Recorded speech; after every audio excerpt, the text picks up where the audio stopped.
Hey guys, back with me again in this channel. On today's video, I'm gonna show you how to create a folder in Google Drive. So as you guys can see here, I'm already on Google Drive apps on my phone, and here basically if you want to add a folder, you can just click on the plus icon, but first you need to locate or find a location where you want to add a folder. I'm going to click on the three lines icon at the top. So here there is recent.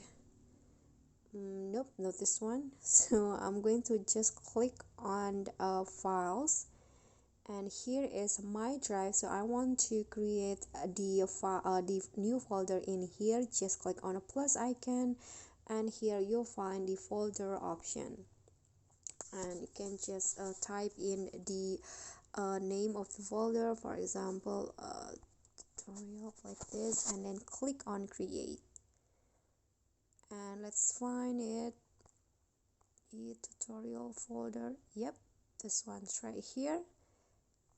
Oh no, this one's right here.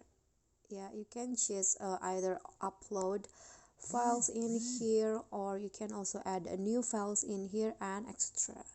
Okay, so that's basically it. That is how you can create folder in Google Drive. So easy, and I think you can follow it right away.